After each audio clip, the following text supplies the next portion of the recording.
Hello, so today I want to talk about the problem most people have with low stomach acid. And you'd be surprised because approximately 80% of the people, especially after 40, have low stomach acid. You lose your stomach acid, the hydrochloric acid, as we age.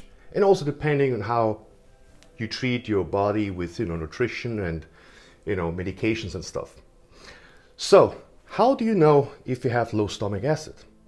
Well, there's a few ways to find out. And I think the cheapest way, you can do it at home. It costs you only like a few bucks. So you buy baking soda. You take 1 teaspoon of baking soda. You mix it in 8 ounces of water. You drink it first thing in the morning on an empty stomach. After you drink it, then activate the cephalic phase, which is basically thinking about food or smelling food.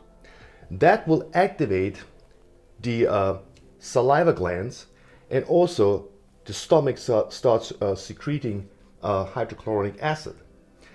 Then after like 10-15 minutes, if you start burping uncontrollably, don't be afraid, because that's a good sign. That means you have enough stomach acid. But if you don't burp at all, or just here and there, then you have a problem and you are suffering from low stomach acid. And today I want to show you what can happen if you have low stomach acid and what can happen if you don't take care of it. All right. So here we have a picture of, obviously, as you can see, the low stomach acid.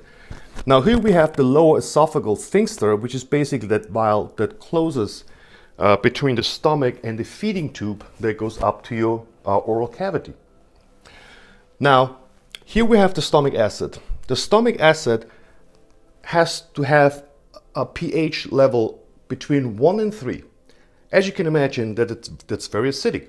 And that's what your stomach needs to break down the food and to kill off pathogens that come with the food. And if the pH is off because of low stomach acid and many other issues, that lid, that vial, doesn't close. And then you get acid reflux, heartburn. So most people would think, well, if I have heartburn all the time, that means I have a lot of stomach acid. Well, here's the paradox. It's actually the opposite. That means you have low stomach acid. And after you did the test, and if you have low stomach acid, let's talk about some of the symptoms and disorders and diseases that can occur over the years of having low stomach acid. And you'd be surprised that there's many. I just listed some of the main ones, but there's many more. So you can get leaky gut, bacterial overgrowth, which means if the stomach acid cannot break down all the pathogens, fungus, viruses, parasites can go into your small intestines and they can start growing, which makes it then hard to digest and break down all the food particles. Then we have, very common, even I had that, bloating. Do you feel constant bloating after you eat, even if you eat a small meal? Allergies, asthma, autoimmune diseases such as lupus can occur. Chronic candida, chronic fatigue, hepatitis, hives, gallbladder diseases. Then we have GI infections and parasites. Then we have osteoporosis, and then we have thyroid dysfunction or thyroid disorders. Now, here's the thing. When you go to a doctor after a blood test and he noticed that you have low thyroid function, well, they put you on a thyroid medication and they get it back up where it used to be, right? Yes, again, they fix the problem, but not the cause. And that is the problem these days with conventional medicine. And we here as functional nutritionists, we actually go down to the roots and find out the cause and fix the cause. So when you have low thyroid, that actually means, that your body is not breaking down all the food and your small intestines cannot absorb all the nutrients and transport it through your bloodstream to the cells, and then the mitochondria cannot make enough energy, which the body needs for basically fully functioning and heal. And that's the problem right there. So the way you fix it, and yes, there is a fix. So there are supplements you can take, hydrochloric acid supplements, but there's a certain way on how to take it.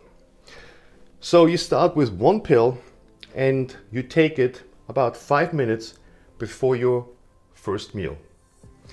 The second day you take two.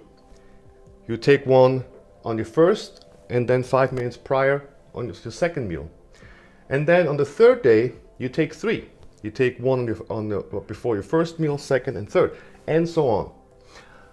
Don't take more than 5, 6, that's usually enough, but also pay attention when you feel like a warm sensation in your stomach after taking a certain amount of hydrochloric acid supplements. Well, that means you reached your max. Either, if it feels uncomfortable, go back one pill or keep it that way, because the body, the stomach acid will adjust. So make sure that you always take it at least 5 minutes prior eating, because that gets your stomach acid activated and the body is starting breaking down the food again. Now, of course, it doesn't happen overnight. And I can't really tell you how long it might take, because it really depends on the client and the current condition. I've seen it, getting fixed within like 2 to 3 months. Most people like 4 to 6, but some people that had such extreme low stomach acid, it took them up to a year. And of course, I don't have to tell you, whole foods and real nutrition is also important to support the entire process.